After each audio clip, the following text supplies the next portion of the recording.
Welcome back, everybody, to Constructive Uncoupling, the podcast devoted to amicable divorces. I'm Judy Weigel, your host and amicable divorce expert. Why? Because that's all I do, amicable divorces. Today's episode is part of a series that I have called Behind the Divorce Curtain. Today's specific topic is the mediator's challenges. Behind the Divorce Curtain is an opportunity for you to listen to professionals like judges, attorneys, mediators, therapists, all talk about their challenges performing the work for you to give you the best outcome possible. I do two things. I mediate and I file for divorces. They're two different license areas and two really different parts of the brain that are used. If I were to prioritize, I would take mediation all day, every day. And here's why. In mediation, it's creative problem solving. And I love creative problem solving. Not to the point where the solution and the settlement becomes what I want it to be. Absolutely not. That's the most challenging part, is the settlement has to be what the two participants, the two spouses want, not what me, the mediator, wants. But when they come to me, or when you go to any mediator for help, you do want the opportunity to work out a settlement that works for both of you, but not everybody is equipped to be in an environment of compromise. And there's so many different reasons for it. And so I wanted to talk about not only in general the challenging parts of mediation for a mediator, but then I wanted to identify some specific things that happen in mediation where you, the parties, can change that dynamic before you even come into the mediation, and certainly while the mediation is going on. So the first part of this is communicating, just communicating to people what mediation is. So people call, they do their research, they talk to a few different mediators, either on the phone or in the office, and they decide who they feel vibes with them well, their philosophies, if everybody's on the same page. So the real goal for a mediator and the preparation for mediation is to really get the participants to understand that mediators really don't make decisions for you. Mediators help you make decisions, but mediators don't make decisions for you, because this settlement, this opportunity to talk and negotiate is golden for you. And what's in it for me? Creative problem solving. I absolutely love when I just can say a little something. Maybe I'm watching people talk and I can see a compromise point where they can't even see it. And I'll just say, wait a minute, I heard you say this and I heard you say that. Do you understand that you're actually talking about the same thing, only you're using different words? You're really at the same place. That, to me, makes a great day for me. Mediators don't quote law. That's something else that people don't really understand. I know divorce is expensive. Even if you choose somebody like me, it's not $500. I mean, it costs a little bit of money, maybe a couple thousand, not just to mediate, by the way. My mediations come out a lot less than that. But the whole experience, filing and mediation, you're going to spend a little bit of money on it, especially if you have a settlement to deal with, if you have assets and debts, if you have children, if you have a house. Mediators don't quote law, only attorneys quote law. Even if you have an attorney mediator, unless this is an extreme mediation where the parties absolutely have somebody consistently quote law in order for them to stay focused, and that's an extreme case of mediation. Generally, you shouldn't want your mediators to quote law, because invariably It's going to sound like the mediator is siding with one person over another, because even if people get the law from attorneys, which is exactly where you should get the law from, and an attorney should be looking at the best and worst case outcomes for you based on what the law states, because sometimes the law is subjective. Sometimes the law has gray areas. Quite often the law isn't black and white, which is what we would hope. It makes life easier, but it's not. The reason why only an attorney should quote law is so that you come into the mediation knowing the law, and you can be prepared in your own thinking in regards to where you want to sit with the law. A good attorney mediator should recuse themselves from quoting law in the mediation, seriously, unless it's an extreme example of one person just wanting their own way, period, end of story, not compromising at all, just wanting to save some money by going into mediation, not wanting a judge to rule. That's the only time somebody should quote law, and it really should be an attorney mediator, or it should not be somebody like me, a non-attorney mediator, a paralegal mediator. And I fight really hard not to do that and to be creative about getting around quoting law. And then number 3 under communication and explaining how mediation works is mediators should not discuss your legal rights. That's a line that nobody should step over. That thing about legal rights can only come from an attorney. Seriously, only an attorney should talk to you about your legal rights, because they're focusing on you. So legal rights are really focusing on one of the two spouses when you're in conversation about legal rights. When you're in mediation, a mediator is supposed to be neutral. So the hardest thing is for a mediator to really completely appear neutral at all times. And when I start mediations, I say to the participants, if at any time you feel that I'm not being neutral, that I'm saying things that show I'm siding with one person over another, please say it. That would be the worst thing I could possibly do, and I don't want to do that. I want to remain neutral. Remaining neutral is the hardest thing to do. It's easy to quote law. It's easy to tell somebody what their legal rights are. It's easy to say, look, the smartest decision you can make is this, and this is why. That's easy. But you're not supposed to do that. You're supposed to guide your parties into coming to their own realizations. And it just takes a lot of communication finesse to do that. So first thing out, communicating how mediation works, just to make sure each person understands that. Next, establishing and maintaining trust. Both parties need to trust that the mediator is neutral, that the mediator does not want to see one outcome over another. And in the pre-mediation discussions with both parties, I swear each party thinks the mediator is going to side with them, especially if the mediator is kind and open and engages in a conversation where they can get all of the thinking from the party they're talking to at that one time. But when I start the mediation, what I say is my goal is to be neutral. My role is to be neutral. And at any point in time, if you think I'm not being, you must say it. And let me correct what I've said. Let me re-explain what I've said if it comes out not sounding right.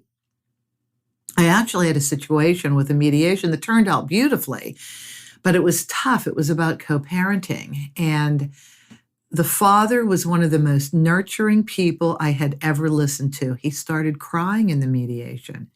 So I asked for the room alone with the mother because the mother really didn't want any overnights at all with the child. The child was young, I think 1 or 2 years old, I can't remember. I understood that. So I asked the father to leave the room. And I straight out said to the woman, I said, I've never seen any man really become this emotional in a mediation to the point where he will let you tell him what to cook, how to design your son's room. He is so open to you leading him to being the father that you are comfortable with. Can we talk about maybe even a step-up plan? She turned on me. She said, "You're not being neutral, you're siding with him." And I said, "Oh my God, that's the last thing I want to do. The reason why I asked him to leave the room is so that I could just talk to you one-on-one. So he couldn't hear me saying this to you. And our discussion doesn't leave this room. So I really apologize. I did not mean to do that. I just wanted to maybe give you comfort that if you're going to allow some overnights, either now or 6 months from now or a year from now, that you will know that his behavior and that emotion and that interest in bonding with his son, I don't hear from everybody." And that really turned it around. And she did a step-up plan. She did it her way. He accepted it, and it worked out really well. But you're walking on eggshells as a mediator. You really don't know where those landmines are. You may get really excited about something that can be valuable that you're listening to, but you have to always be mindful. You don't know the head frame, the headspace the other person is in. You really don't know these people at all. You don't know their history. You don't know how they're processing information. You don't know if they have some personality disorder issues. So apologize immediately and turn your conversation around if you're a mediator. But how do you establish and maintain trust? Well, the tone of voice, the facial expression, the eye contact has to be, how do I say this, without expression in terms of your face. You really, if you are an expressive person as just in general, when you go into mediation, try and get the most non-expressive look on your face humanly possible. Establish eye contact with the person who's speaking, but always look over at the person who's listening to see where they're at too. You are giving them both your attention. You're not only giving the attention to the speaker, but you're looking at how that information is being reacted to on the listener. Very important to get both sides so that you can continue to work in the middle. And it's the way mediators ask questions. It's the way they allow conversation to transpire. So you don't want to, you have to ask questions because people don't know how to explain themselves. And a mediator's job is to really get each person to go to their gut, go to their core, and really talk from the heart. Talk from the I position, not talk from the judgmental position, the accusatory and blame position. Your job as a mediator is to get people to simply talk from their point of view, what they would like to see and why. People don't normally on a good day communicate like this. When they're in mediation, when they're going through divorce, they are messed up beyond belief, emotionally, mentally, financially, trying to keep their job together.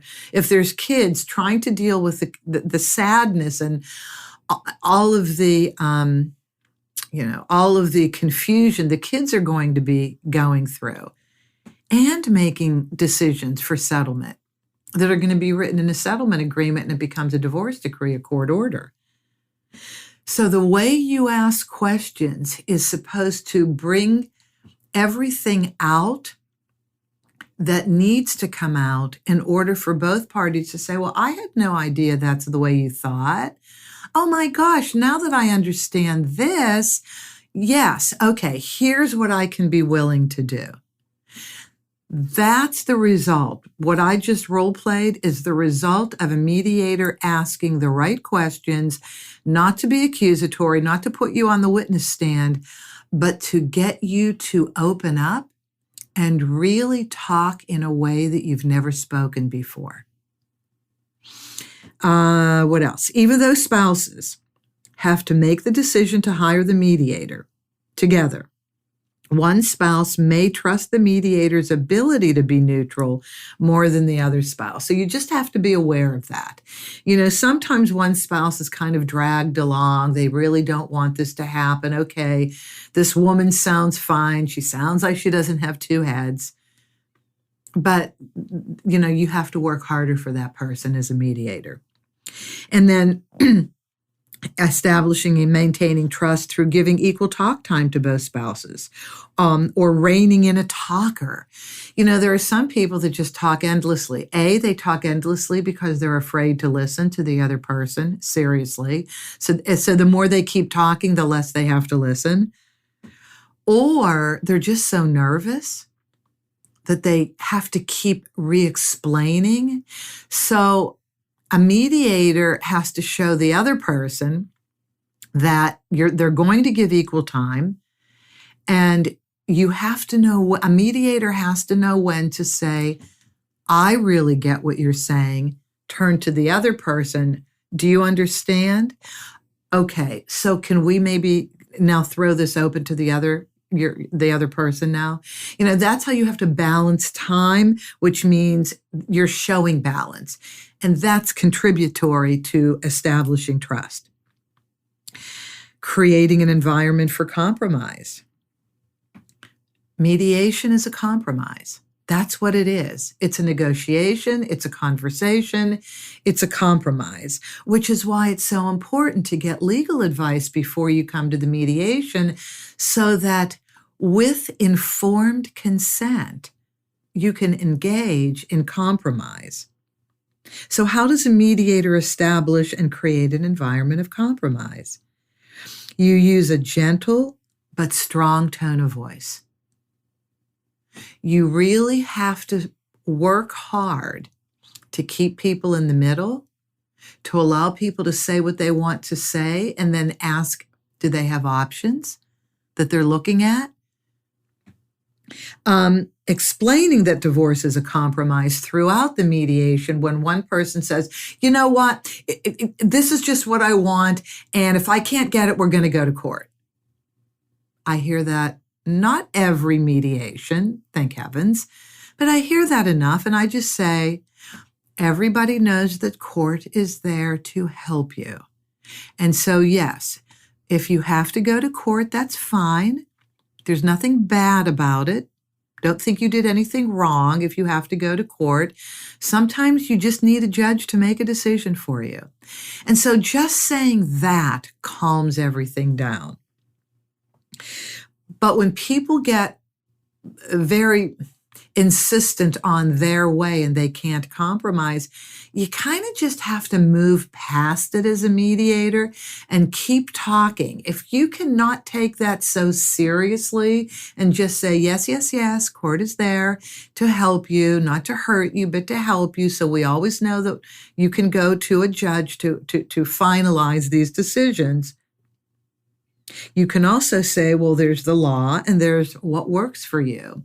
So if you just keep talking to see if there's anything else that would work for this person at all, you can generally get past the grandstanding of, well, I'm just going to go to court. And even if the court order says I have to do what you want me to do, I'm just not going to do it. I just heard that on the phone the other day. I'm simply not going to do it. I let it go by. We've already done one mediation. This is how that person sounded going into the mediation, and that person changed slightly when we got into the mediation, started to see a little compromise. So I think that the comfort zone for a person like that is to say, well, I'm just not going to do it. This is just what I want. Okay, I'll go to court. No, I'm not going to listen to the judge.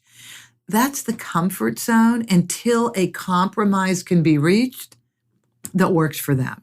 And I know that.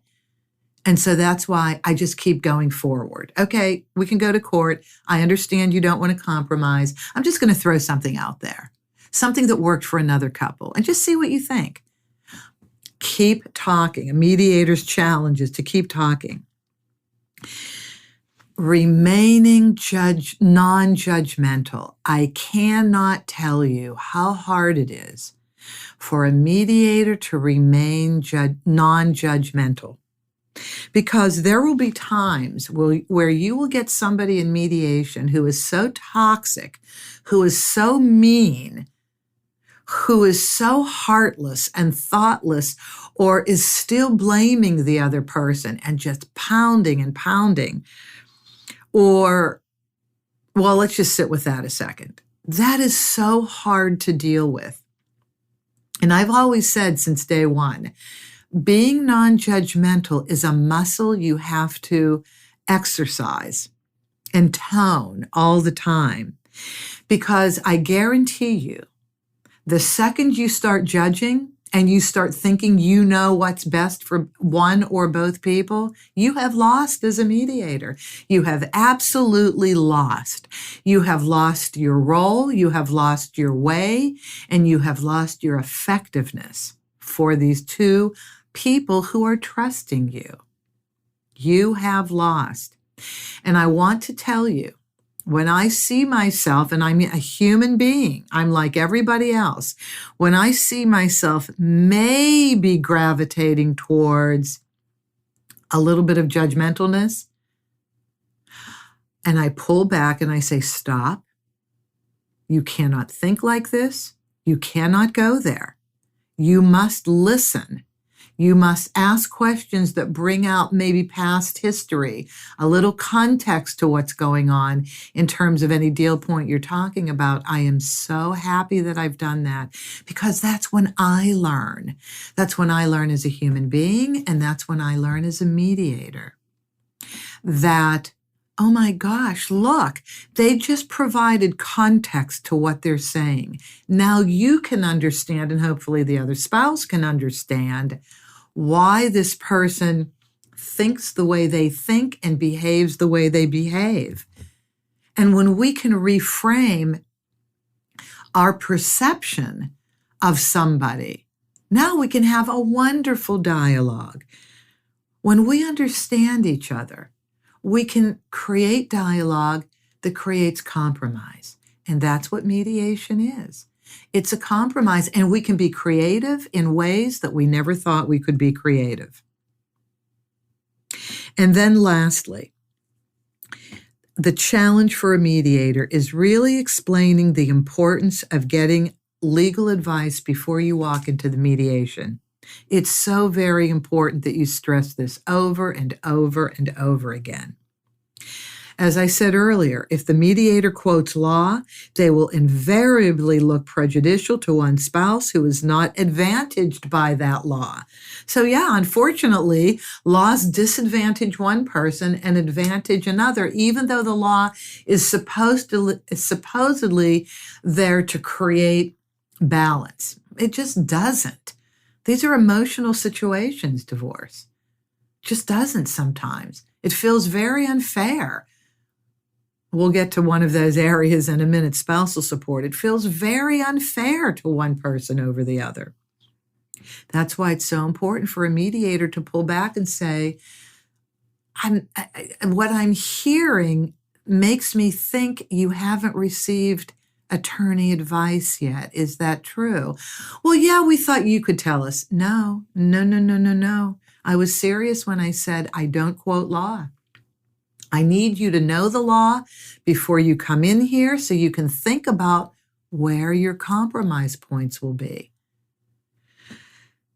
Oh, and then we have the Google lawyers versus the actual family law lawyers. Okay, so when I tell people to get legal advice, you know, of course, that everything's on Google.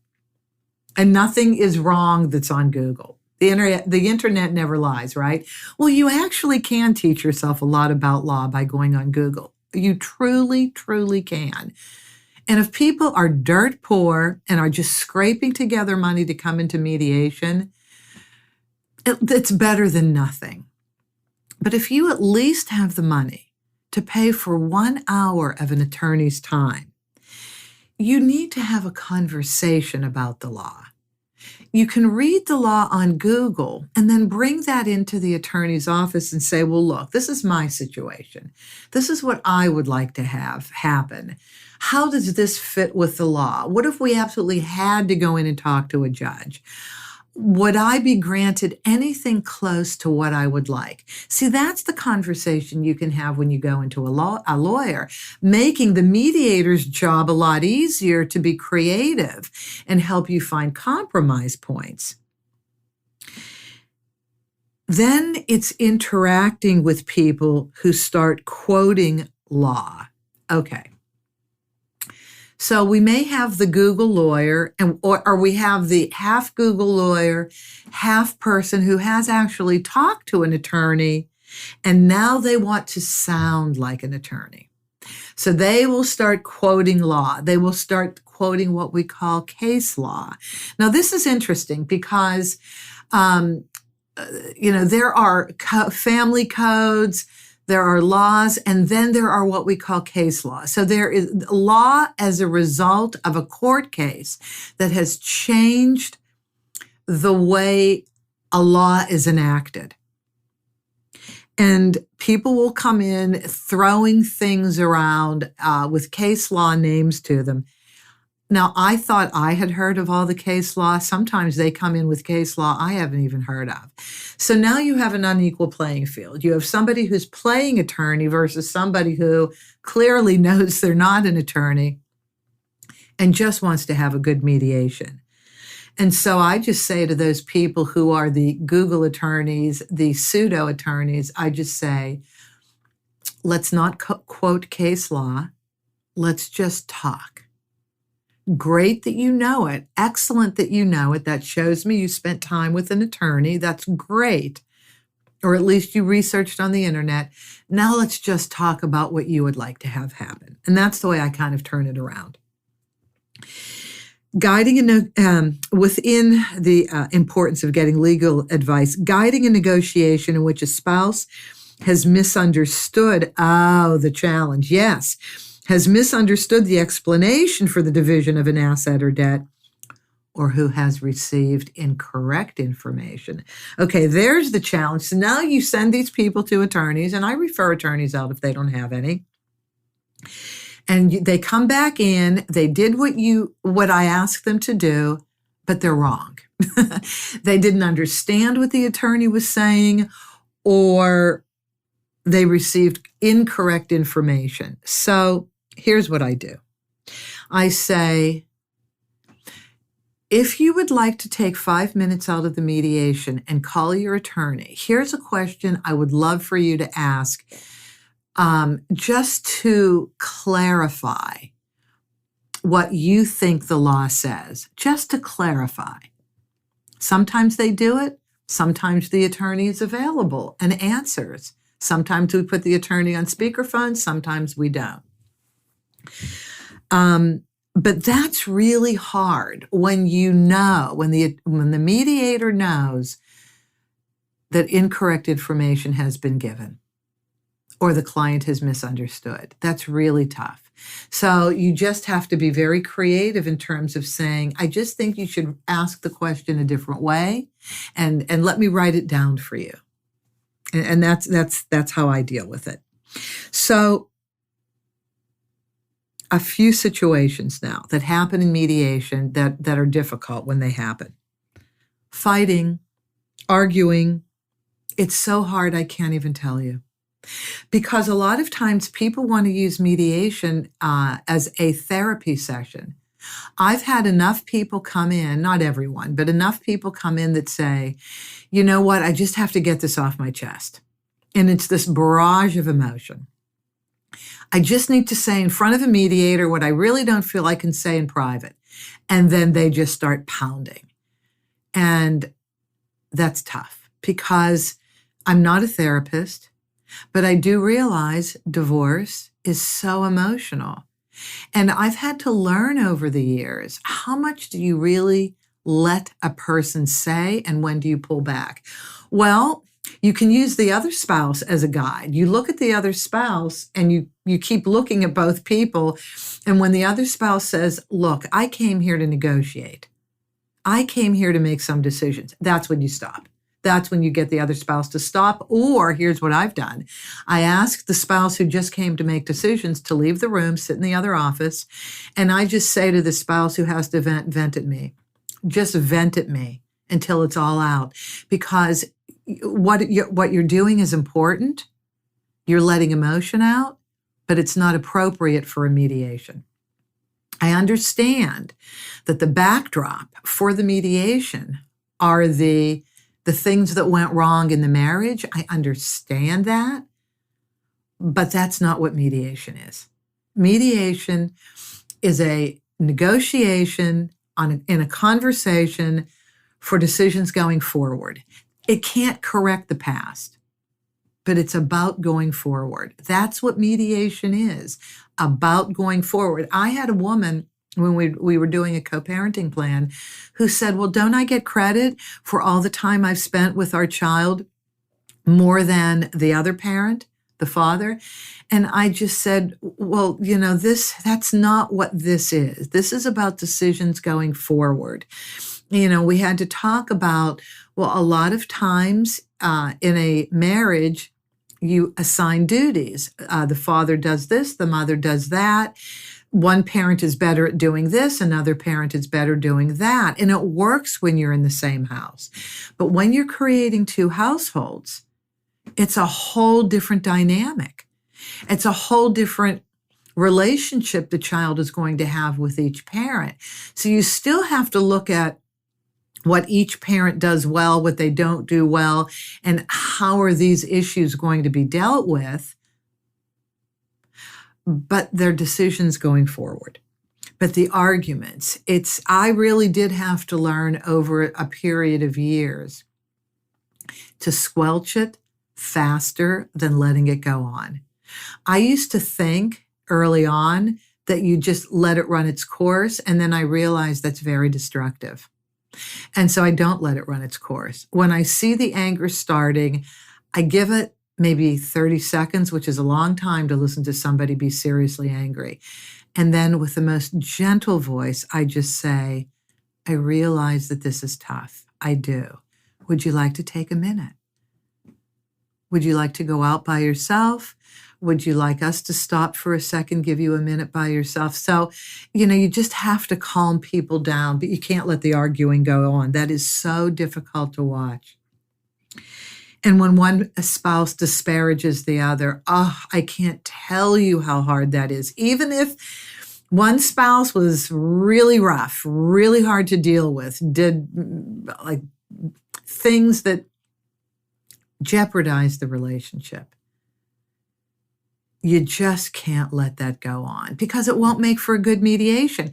In order to establish an environment of compromise, people can't defend themselves. They can't be in a position of defending who they are. They can't be embarrassed. And when you talk about in a nice tone of voice, this is very passive aggressive when a spouse does this. I'm okay with everything. When you got the prostitutes and the whores, and then when you had other girlfriends, I was okay with that. Okay, no, you weren't.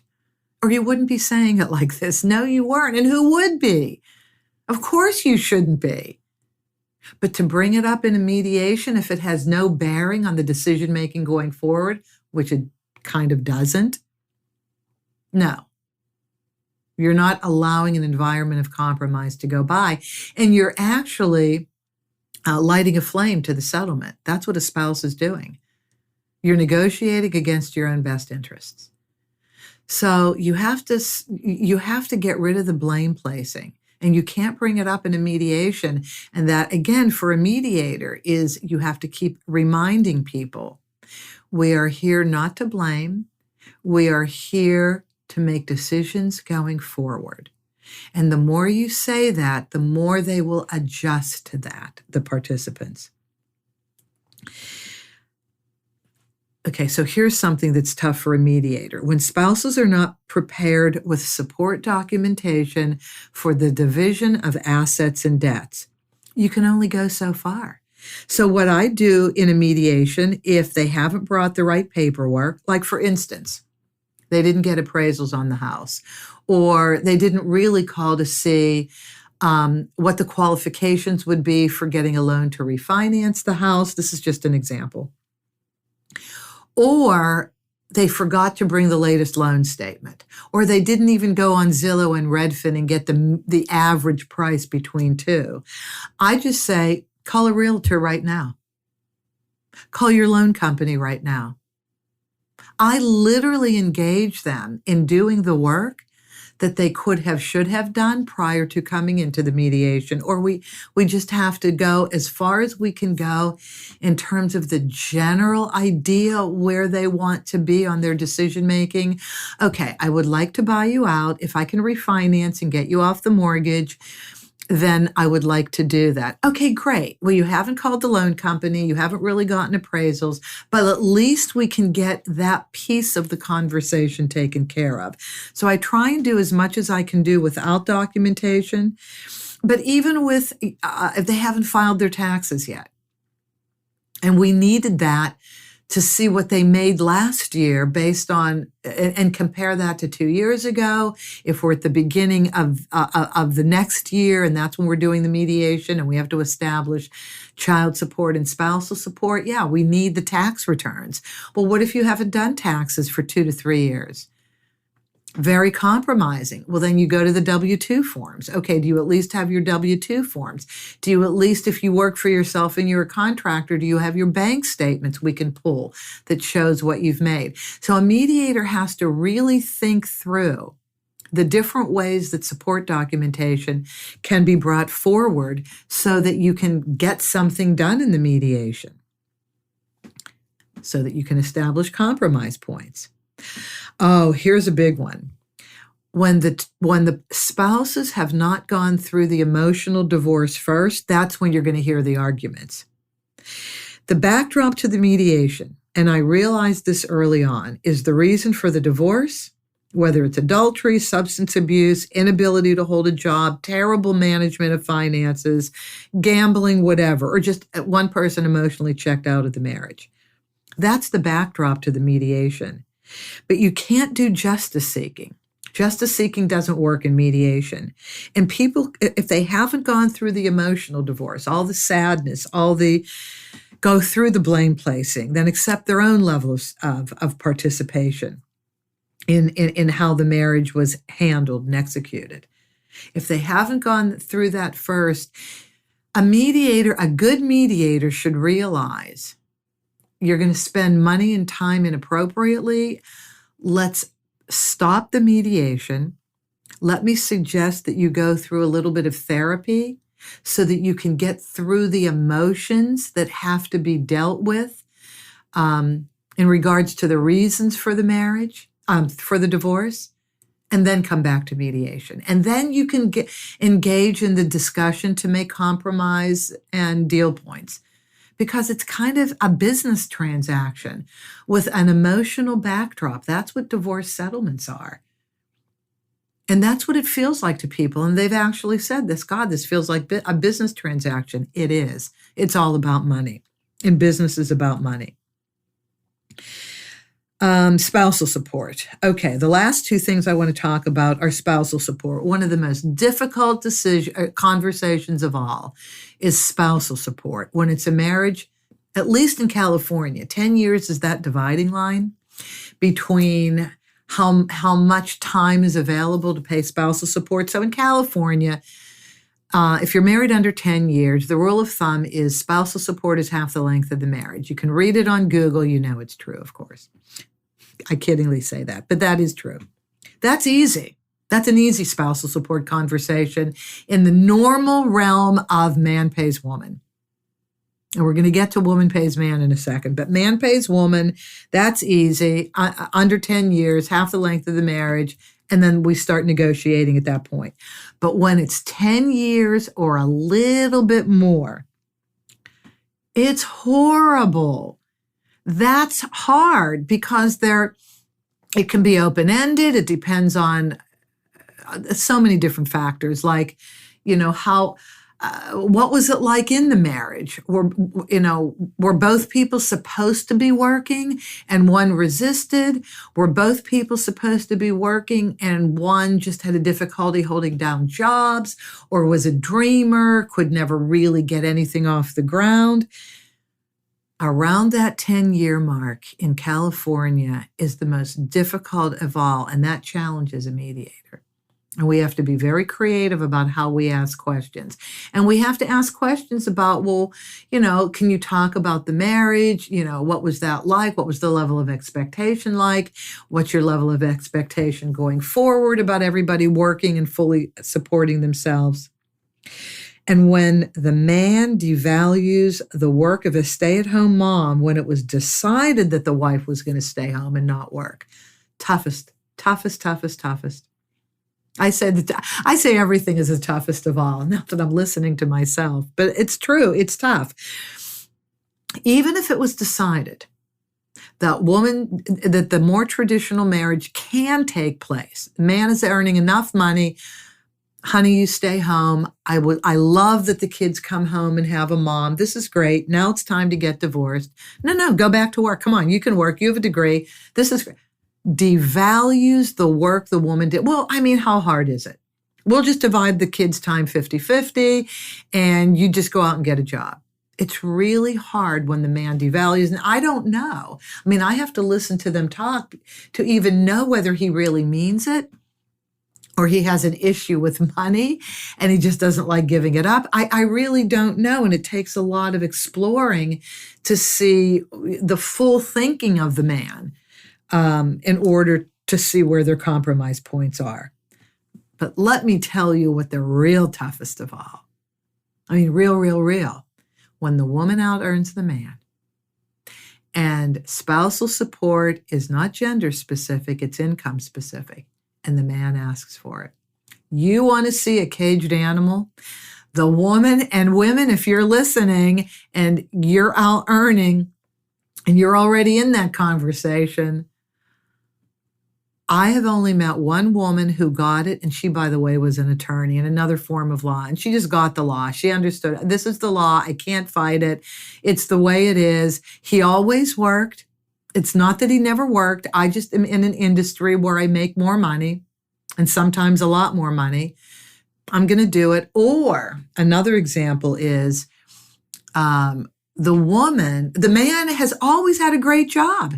Wonderful job, generally in education. And there's just a ceiling educators can make. And he loved his job and was great at it, has a pension, no big deal, ready to retire in a few years. But the woman just was an overachiever and expected the husband to be an overachiever. And he wasn't. He loved his job. He loved teaching. Well, that is always a tough mediation. You get the overachiever woman being asked for spousal support. And this happens, when the man says, well, it's only fair, it's the law. Okay, it's right. It's only fair, it's the law. But what I ask people to do is say, can you just explain, given that you know it's the law, and she knows it's the law, can you simply explain why you're requesting it? And that why question holds so much weight and it reveals so much that in and of itself can mitigate, can create the compromise. Like, what was he saying? Like, this gentleman who was the teacher said, look, I realize you're an overachiever. I love this about you. But I was at home taking care of the kids so that you could go to school at night, so that you could make more money during the day at your jobs, so you could go and be a speaker. I didn't mind staying home with the kids. I loved it. I cooked for them. I'm not holding this over you. I'm not wanting to be paid back for it. I'm just explaining that I feel I added value to our family environment by letting you be who you were, the overachiever, and respected you for it. And that allowed the compromise to happen. And she offered a lump sum, and he took it. She didn't want to pay on a monthly basis. a lump sum. She had to bite the bullet. They negotiated it. She paid it, didn't have to think about it. And they were married a long time. That was 20 some years. So that spousal support could have gone on forever until one person died. But they negotiated it out because he was very clear. He stopped saying it's the law, and he actually talked about the marriage and his role. And it made a lot of sense to her. And so she said, okay, fine, done. And then lastly, I want to finish with the co-parenting plans. What's challenging for a mediator when you're dealing with the co-parenting plan is all these different ideas people have about what's best for their children. Really, everybody has different ideas about, in general, what's best for their children, and then specifically what's best for their particular children. But when there is substance abuse with one spouse, it's unbelievably difficult, especially when that spouse denies substance abuse. Yes, that's what I did, but I don't do it now. And the other spouse is like, I know you did it. I can tell your voice. The kids can tell. You can't hide substance abuse. Okay, all right, well, maybe I do it once in a while, but not all the time. Doesn't matter. All you need is one time with the kids alone to not be attentive and for harm to come to the kids, for your whole family to be shattered. That's really, really hard for a mediator to deal with. And so rather than embarrass the substance abuse spouse, because nobody wants to be addicted. I come from the philosophy that nobody wants to be born with personality disorders, mental health challenges. Nobody wants to be a substance abuse type of personality. Who wants that? So I typically like to take the spouses separately. That's how I deal with it. And I talk to the spouse with substance abuse, and I start out with, please know I have no judgment about this. We all have challenges. Every single one of us has challenges. If you're saying that this isn't at all part of your makeup, you haven't touched anything, you will not be touching. Would you at least be willing to go to a 12-step program? Has that ever come up? Is that part of how you feel you've been able to control yourself? Can you just speak about that a little? And doing it one-on-one without the other spouse there, it can be a freer conversation. And I just listen to that person talk. You know yourself whether you're abusing. You know yourself whether you're using. And you can't hide from it. It's going to come out, but at least to have the conversation, to advance the conversation about, okay, look, let's just say you don't and you haven't, but you're also not going to a 12-step program. Can you just envision that something may happen that could trigger you, and you have the kids, and maybe that will come up? I mean, you try your best as a mediator when you're dealing with substance abuse, very child-centered. I mean, this is all about the kids. And if I'm going to step out of my role a little bit as a completely neutral person, I have no judgment about you, but stepping out of neutrality, it will honestly be to protect the children. It will be about the children. And I unabashedly say, look, I am all about the kids. You two are hurting. You two are still healing. You two are going through your trip doing divorce. I can't imagine that you can feel for your children while you're healing yourselves. Maybe you can. But for those of you who can't, I just want to have a conversation about healing yourselves and just understanding that these precious children not only didn't ask to be born, but they didn't ask for the divorce. And so everything you do as a parent has to support your children. And hopefully people don't hate me for saying that. Or when there's an absentee parent. Okay, so this is how I'm going to finish. So when you have two parents that really do love their child, their children. They really do. And you can tell, and nobody disagrees. Each parent recognizes that the other parent really loves the children. Okay, at least we got that down. But now we have the issue of child support. And in California, more than likely, it's like this in every state, the more one person is with the children, it does factor into the amount of child support. Because you're feeding them more, your household has to be set up to accommodate them, and more than likely you're with them to spend money on them, like clothing, movies, miniature golf, whatever you spend money on with the kids. Clothing, shopping, my favorite, of course. So the deal then becomes, well, then I'll just have our children half the time, and that'll be less child support.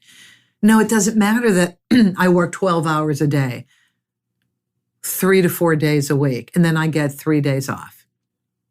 And the child is with babysitters. That is so hard to deal with for a mediator. That is so hard to have the conversation about, you just are creating a latchkey child now, just so you don't have to pay money in child support. And I get it. I get if you're just making a middle income salary. Once you start paying child support, God forbid spousal support too, you have nothing to live on hardly. I really get that. That's why compromise is important. Everybody lays their finances out on the table. And for the parent who is creating the latchkey child simply to save money on child support, we start laying things out and say, look, to the other parent who wants the children more. All right, so let's look at all these finances. Let's see what the other costs are for the children. All the other things that both parents have to supply. Computers, eventually cars, play dates, sports, arts. Children are extremely expensive. When you start looking at all this stuff, child support is merely one piece of all the other stuff you have to deal with. And so if you can lay all this out and just start looking at this as what do you think is going to make your child the happiest? If you can just talk about that. And then for the payor to say, look, maybe, and this was great when one father said this, look, I understand and would love for our child to have somebody at home when he comes home or she comes home. I would love that. I just can't afford this amount of money. Just be honest. It's going to cripple me. It won't allow me to get an apartment or a place where our children can feel comfortable. So can we please just compromise? That, believe me, trust me, if you, the payor, can open up and just say, I don't think I can live. Look, this is what I'm looking at. And be honest about it. I bet you get some compromise. I really bet that number for child support changes. And maybe the woman needs to get a better job too. Everybody needs to earn as much money as they can possibly earn when they're dealing with child support. But the challenge for a mediator is not to present themselves as wanting the children to be with one parent over the other. Keep talking about what's right for the child, what's right for the child, what's right for the child. And what's right for the child is that they get to see both parents as much as possible. And so we look for the most creative way to set up the co-parenting schedule so that the child can be with their parents in the right times for the child, and so that it doesn't break the back of the parent who has to pay. I mean, it's a lot to consider, and you just have to keep telling the parties, this is about your child. How can you arrange a schedule and child support so that everybody flourishes in this situation? All right, so that's it. That's this episode. Thank you so much for joining me on Behind the Divorce Curtain, the Mediators Challenges. You have been listening to Constructive Uncoupling, the podcast devoted to amicable divorces. Please share this podcast with your friends. We have so many topics that are wonderful, that are helpful. Subscribe so that you can always get the episodes as they're uploaded on Wednesdays. And please contact me if you have any ideas for topics. My email address, Judy, Judy, at constructiveuncoupling.com. Judy, Judy, at constructiveuncoupling.com. And I would love to talk about anything important to you. Have a great week, and as always, have an amicable day.